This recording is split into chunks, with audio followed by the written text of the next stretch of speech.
جب بزرگ ایلیا اس کے پاس سے گزرتے ہیں تو پتہ ہے آپ کو ان 12 جوڑی بیل جوتنے والوں میں سے کون اس کے پیچھے چلتا ہے؟ الیشا چلتا ہے اور بڑی زبردست بات کرتا ہے، بڑی زبردست بات کرتا ہے کہ مجھے اپنے ماں باپ کو چوم لینے دے پھر تیرے پیچھے چلوں گا۔ مجھے اپنے ماں باپ کو کیا کر؟ چوم لینے دے۔ کیوں؟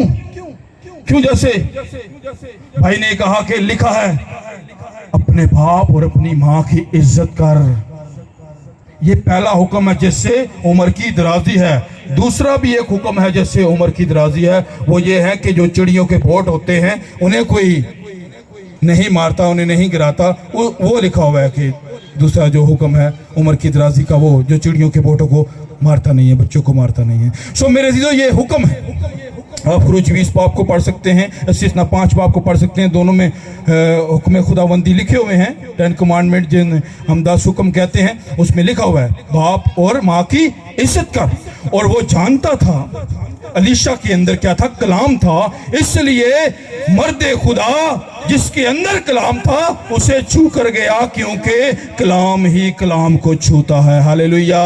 اس نے کہا یہاں پر کسی کے پاس کچھ ہے؟ ایک بچے نے کہا یس میرے پاس ہے، کیونکہ اس کی ماں نے اس کی تربیت کی تھی۔ اس نے کہا میرے پاس 2 مچھلیاں اور 5 روٹیاں ہیں، اور 2 مچھلیاں اور 5 روٹیاں سے کتنی دنیا سیر ہو گئی۔ کچھ ہونا چاہیے آپ کے پاس ایمان ہونا چاہیے جس پہ خداوند کلام کو قائم کرے اور آپ زبردست سور میں بن کر سامنے آئیں۔ یہ ٹھیکہ صرف میرا نہیں ہے، پاسٹروں کا نہیں ہے کہ ہم نے ہی کلام سنانا ہے، ہم نے ہی لوگوں کو درست کرنا ہے۔ میرے عزیزو سب کے لیے ہے یہ وعدہ، تمہاری اولاد اور دور کے لوگوں سے بھی ہے جن کو خداوند ہمارا خدا اپنے پاس بلاتا ہے۔ تمہارے مانگنے پر تمہیں روح القدس کیوں نہیں دے گا؟ وہ دے گا اس لیے کہ آپ اس کی پاک مرضی کو پورا کرتے چلے جائیں اور ان کھوئی ہوئی بھیڑوں کو جو پرگندہ ہے اس کے گلہ میں شریک کریں۔ یہ میرا آپ سب کا ہم سب کا فرض ہے۔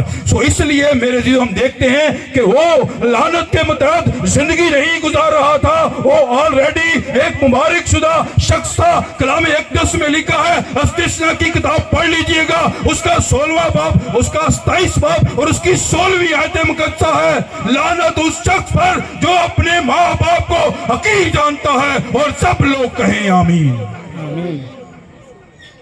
میں